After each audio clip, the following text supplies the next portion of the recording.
माँ से मेरा मुलाकात हुआ था 7 महीना पहले, और मेरा एक फ्रेंड है राहुल, उसके साथ कुछ कांटेक्ट था, तो वो मुझे बहुत बार फोर्स किया कि आप उनसे एक बार मिलकर देख लीजिए, आपको उससे मुलाकात करने के बाद आपको फ़ायदा ही होगा। तो मैंने बहुत बार डिनाई किया, लेकिन उसने मुझे एक बार मुलाकात की तो वहाँ पर कुछ उनके बिजनेस पार्टनर्स थे जिन्होंने मुझे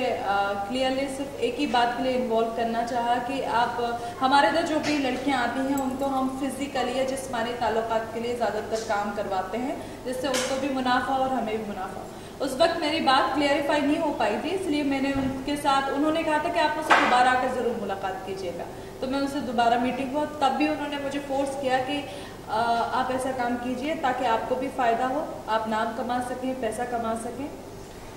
देखिए पहला मीटिंग तो मेरा 7 महीना पहले, 7-8 महीना करीब पहले हुआ था, उसकी विदिन 1 वीक ही मेरा उनसे सेकेंड मीटिंग हुआ। एक्चुअली मेरा उनका सिर्फ एक ही मैटर रहता है कि आप मतलब जो भी लड़कियां रहती हैं उनका सिर्फ एक ही रहता है कि आप गलत काम कीजिए ताकि मुझे भी फ़ायदा हो, आपको भी फ़ायदा हो। मीन्स उनका फुली इन्वॉल्वमेंट ये रहता है कि मैं एक सेक्स रैकेट चलाती हूँ जिसमें जो लड़की काम करेगी उसको फ़ायदा होगा और मुझे भी फ़ायदा होगा। देखिए अब मैं मॉडलिंग करती हूँ और एक्टिंग करती हूँ, तो मैंने सोचा शायद इन सब चीज़ों से मेरे करियर पे, मेरे फ्यूचर पे इफेक्ट पड़े और मैं निगेटिव लाइमलाइट में आऊँ कि लोग ये सोचें कि शायद ये लड़की अपने आप को बढ़ाने के लिए या फिर पब्लिसिटी स्टंट के लिए राधे माँ से अपना नाम जोड़कर गलत कंप्लेन करके उसके ऊपर नाम लगाकर ऐसा काम करे, तो मैंने इसलिए मैं पीछे हट गई। देखिए वहाँ बहुत सारे लोग थे, मैं उनमें से किसी को नहीं जानती थी, लेकिन हाँ मेरा थोड़ा सा एक मुलाकात हुआ था, कुछ नीरज या दिनेश नाम के कुछ बंदे थे, उनके साथ मेरा मुलाकात हुआ था। बस मीटिंग में उन्होंने जो मेरा दोस्त था वो पहले से ही उनके बारे में जानता था कि वो क्या काम करती है, तो मुझे उसका सारा मेन मतलब जो मैटर था, जो मकसद था, वो मुझे पता था कि लड़कियों को वो सप्लाई करती है, चाहे वो इंडियन लड़कियां हो, चाहे वो बांग्लादेशी लड़कियां हो, चाहे वो फॉरेनर्स हो या फिर दुबई में हो, वो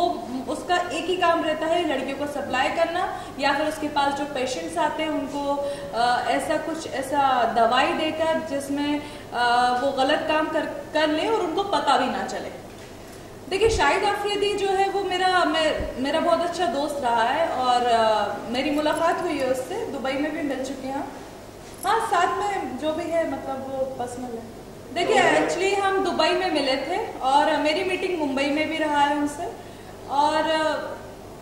पर्सनली मिल चुके हैं हम, लेकिन अब अंदर की बात तो मैं ऐसे किसी को बदनाम नहीं कर सकती कि मैं उसके साथ यहाँ मिली थी, इधर मिली थी, या रूम में मिली थी, या बाहर मिली थी। मैं ताज में मिली, एक कैजुअल मीटिंग था। देखिए बस एक दोस्ती थी, हम लोगों की बातचीत चलती थी और वो आए हुए हैं, जो भी है, बस इसलिए मेरी उनसे मुलाकात हो गई। शोएब अख्तर सर अब तो पता नहीं सारे, मुझे तो ऐसा लग रहा है कि जितने भी पाकिस्तानी क्रिकेटर्स हैं उनके साथ मेरा नाम जोड़ दिया जाएगा। अभी शाहिद अफरीदी तो चलिए मेरा दोस्त है, अब शोएब अख्तर है, सकीन मुश्ताक है, वकार यूनुस तो माशाल्लाह बड़े हैं।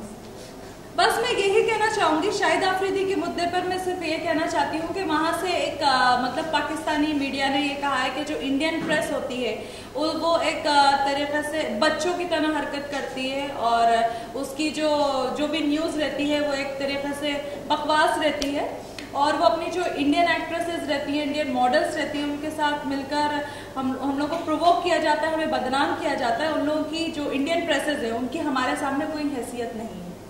राधे माँ के बारे में क्या कहना आपका? राधे माँ के बारे में सिर्फ ये बोलूंगी कि उसने देखिए राधे माँ मतलब आप लोगों के हिंदू धर्म के अंदर उनको बहुत ऊपर दर्जा दिया जाता है, उसने नाम को बदनाम किया है, और मैं सिर्फ यही गुजारिश करूंगी कि उसने जो भी गलत काम किया उसको सजा